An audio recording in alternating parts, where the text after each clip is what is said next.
Allahumma barik wa salli wa sallim nahmadu nusalli ala rasulihil karim amma ba'. Dakwah dan tabligh, dakwah dan fadilatnya. Sayyidina Abu Hurairah radhiyallahu an meriwayatkan bahawa Rasulullah SAW telah berkata kepada bapa saudaranya Abu Talib semasa dia hampir meninggal dunia, "Wahai bapa saudaraku, ucapkanlah la ilaha illallah, dengan berkat kalimah itu saya akan menjadi saksi untuk membela-Mu pada hari kiamat nanti."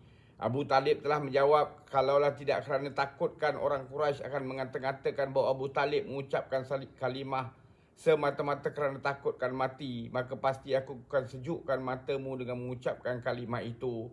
Oleh itu Allah SWT telah menurunkan ayat Al-Quran yang bermaksud, kamu tidak boleh memberi hidayat kepada siapa yang kamu kasihi, tetapi Allah SWT memberi hidayat kepada siapa yang dia kehendaki. Muslim.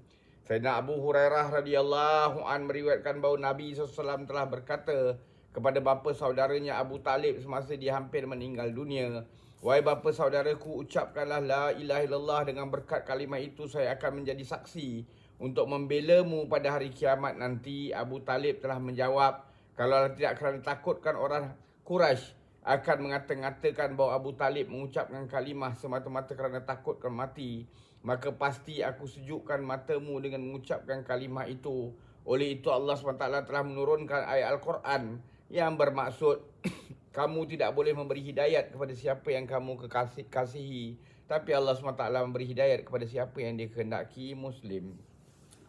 Sayyidatina Aisyah radhiyallahu anha berkata, Sayyidina Abu Bakar radhiyallahu an telah menjadi teman karib Nabi SAW sejak zaman jahiliah lagi. Pada suatu hari beliau telah keluar dengan rumah dengan berniat untuk berjumpa Nabi SAW.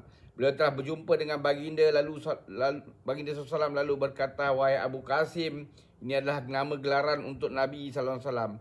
Kamu tidak kelihatan dalam perhimpunan-perhimpunan kaummu. Orang ramai mengata-ngata bahawa kamu telah memburuk-burukkan datuk ni mereka." Oleh itu Nabi SAW pun bersabda, "Sesungguhnya aku ini ialah utusan Allah SWT. Aku menyeru kamu kepada Allah SWT." Sebaik saja baginda SAW selesai pada kata-katanya, Sayyidina Abu Bakar radhiyallahu an pun terus memeluk Islam. Selepas itu baginda sallallahu alaihi wasallam telah meninggalkan beliau. Selepas itu baginda SAW telah pun meninggalkan beliau. Tidaklah ada seorang pun antara dua bukit Mekah yang bergembira kerana suatu lebih gembira daripada gembiranya baginda SAW kerana keislaman Sayyidina Abu Bakar radhiyallahu an.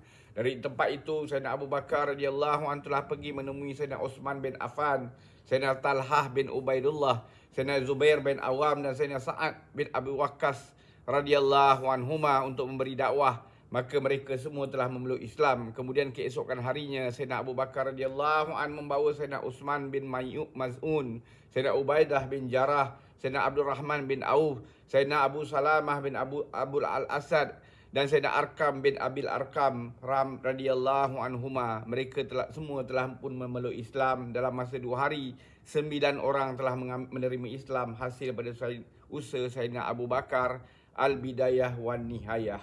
Semoga Allah SWT bagi kita taufik untuk kita ambil iktibar, amalkan dan sampaikan. Subhanallah wa bihamdi. Subhanakallahumma bihamdika. Asyhadu an la ilaha illa anta astaghfiruka wa atubu ilaik. Subhana rabbika rabbil izzati amma yasifun. Wa salamun alal mursalin walhamdulillahi rabbil alamin. Taqabbalallah